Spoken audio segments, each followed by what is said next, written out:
नमस्कार दोस्तों, मैं सीए तेजस अंधारिया भावनगर गुजरात से अपने इस YouTube चैनल पे आप सभी का हार्दिक स्वागत करता हूं। दोस्तों, जैसे कि हम जानते हैं कि ये मई 2018 चल रहा है। अभी जो जून का महीना आने वाला है उसकी जो 15 तारीख है वो इनकम टैक्स एक्ट के हिसाब से काफी महत्वपूर्ण है।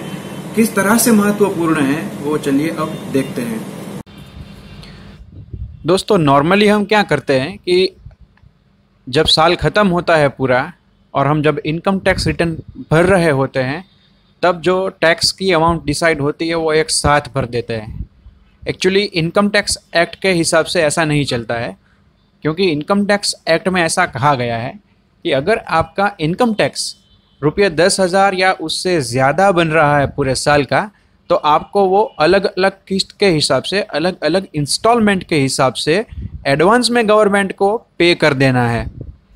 अगर हम ऐसा नहीं करते, मतलब अगर हमारा इनकम टैक्स 10,000 रुपये या उससे ज़्यादा बन रहा है और अगर हम उसको पूरा टैक्स को अगर रिटर्न फाइल करते समय एक साथ भर रहे हैं, तो हमको इनकम टैक्स एक्ट के सेक्शन 234B और 234C के तहत इंटरेस्ट पे करना होता है। और वो इंटरेस्ट करीबन 1% फॉर द मंथ और पार्ट ऑफ द मंथ होता है। मतलब 1% लगता है हर महीने का, मतलब पूरे साल का 12% बनता है। तो हम तो जानते हैं कि अभी FDR वगैरह में इतना इंटरेस्ट तो मिल नहीं रहा है, तो हम क्यों गवर्नमेंट को इतना इंटरेस्ट खामोखा दे। तो अच्छा है कि हम जान ले कि कितना एडवांस टैक्स हमें पे करना है और एडवांस में ही उसको भर दे, जिससे कि हमको कोई 234B या C का कोई इंटरेस्ट पे ना करना पड़े।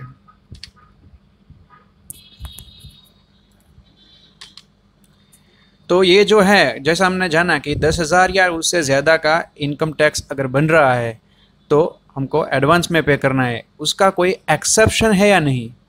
तो हाँ, उसका एक एक्सेप्शन है, जिसके लिए आपको 2 कंडीशन फुलफिल करनी होती है। अगर दोनों कंडीशन सेटिस्फाई होती है तो ऐसे व्यक्ति को एडवांस टैक्स नहीं भरना है। कौन सी 2 कंडीशन? एक तो उस व्यक्ति के पास बिजनेस और प्रोफेशन की इनकम नहीं होनी चाहिए। जो बिजनेस प्रोफेशन का हेड होता है उसके अंडर में कोई इनकम नहीं होनी चाहिए। और दूसरी साथ में एक कंडीशन पूरी करनी है कि वो व्यक्ति की एज मिनिमम 60 ईयर्स होनी चाहिए। मतलब 60 ईयर्स या उससे ज़्यादा at any time during the year होनी चाहिए, तो वो व्यक्ति एलिजिबल है इनकम टैक्स का एडवांस पेमेंट न करने के लिए।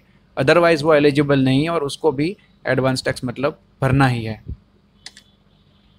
और तीसरी चीज़ देखते हैं कि अगर एडवांस टैक्स भरना है, एडवांस में उसको भरना है, तो किस तरह से कौन कौन सी किस्त लगेगी, कौन कौन सी तारीख को लगेगी। तो जैसे आप स्क्रीन पे देख रहे हैं 15वीं जून तक, मतलब अगर हम एग्जाम्पल ले तो अभी आ रही है 15वीं जून 2018 की।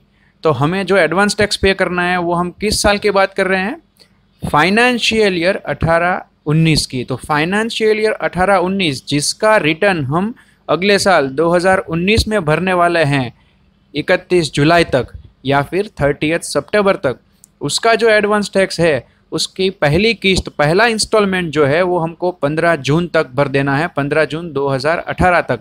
तो हमको अपनी इनकम का पूरा एस्टिमेट लगाना होगा, जो हमको 1 अप्रैल 2018 से 31 मार्च 2019 तक होने वाली है।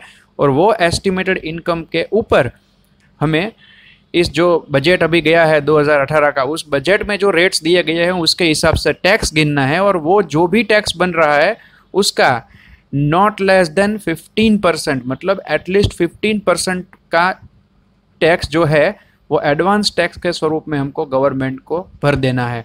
मतलब अगर हमारा पूरे साल का टैक्स सपोज 1,00,000 रुपये बन रहा है, लेकिन उसमें से बैंक जो है वो सपोज हमारा TDS काटने वाली है, वो होएगा हमारे हिसाब से करीबन 50,000 रुपीज़ इस साल का। तो 1,00,000 में से 50,000 तो बैंक वैसे भी TDS काट देने वाली है। तो अभी जो डिफरेंस का 50,000 बचा है, वो 50,000 का 15% हमें भरना है इस 15वीं जून तक। मतलब 7,500 रुपये भर देने हैं 15वीं जून तक। उसके बाद आएगा 15 सितंबर। तो उस समय हमको फिर से पूरी इनकम का एस्टिमेट लगाना होगा, जो हमारे पिछले एस्टिमेट से ज़्यादा या कम भी हो सकता है। तो उसके ऊपर हमको फिर से एक बार से टैक्स गिनना होगा और देखना होगा कि वो जो टैक्स आ रहा है उसमें से TDS TCS को काटने के बाद जो अमाउंट बच रही है उसका एटलीस्ट 45% पेमेंट कर देना है 15 सितंबर तक। उसके बाद आएगी 15 दिसंबर, वहाँ पे वो हो जाएगी एग्रीगेट लायबिलिटी 75% की। ये जो है वो एग्रीगेट या क्यूमुलेटिव मैं बोल सकता हूँ, तो क्यूमुलेटिव की लायबिलिटी हम बोल रहे हैं। मतलब कि अगर पहले हमने 75% तक का पेमेंट कर दिया है तो बाकी का ये जो डिफरेंस है 75 और 45, मतलब हमारा जो टोटल टैक्स TDS काटने के बाद जो बन रहा है डिफरेंस का जो गवर्नमेंट को देना है उसका 75 माइनस 45, मतलब कि जो ये 30% डिफरेंस बन रहा है वो हमको ये सितंबर 15 और दिसंबर 15 के बीच में देना है, मतलब लेटेस्ट बाय 15 दिसंबर देना है। और उसके बाद आएगी 15 मार्च, फिर मतलब हमारे एग्जांपल में 15 मार्च 2019, तो वहाँ तक में हमें पूरा टैक्स पे कर देना है। यहाँ पे भी एक एक्सेप्शन रहेगा, जो लोग सेक्शन 44AD या 44ADA में जा रहे हैं, मतलब कि प्रिजम्पटिव बेस पे बिजनेस की इनकम 8% या 6% जो 44AD के तहत आती है वो शो कर रहे हैं, या तो प्रोफेशन वाले लोग हैं जो 44ADA के तहत प्रिजम्पटिव इनकम 50% दिखाने के लिए एलिजिबल है।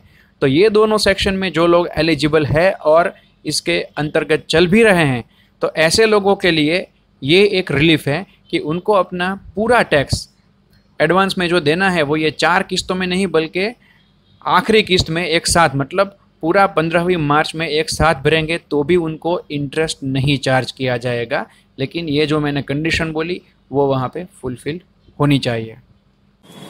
हाँ, तो दोस्तों जैसे कि हमने देखा कि एडवांस टैक्स किस व्यक्ति को कब भरना है, किसको नहीं भरना है, कौन सी डेट में भरना है, ये सब तो जानना जरूरी था ही, लेकिन उसी के साथ ये भी जानना बहुत जरूरी है कि कौन सी डेट तक अगर इस साल का रिटर्न फाइल नहीं किया तो कितनी लेट फीस लगा देगी गवर्नमेंट इस साल से, और रिटर्न भरते टाइम क्या क्या चीज का ध्यान रखना है, उस सब विषयों पे भी हमारे वीडियोस है जिसकी लिंक इस वीडियो के एंड में दी जाएगी और इस वीडियो के डिस्क्रिप्शन में भी ऑलरेडी दी गई है, तो वहां से आप वो सब वीडियोस भी एक्सेस कर सकते हैं।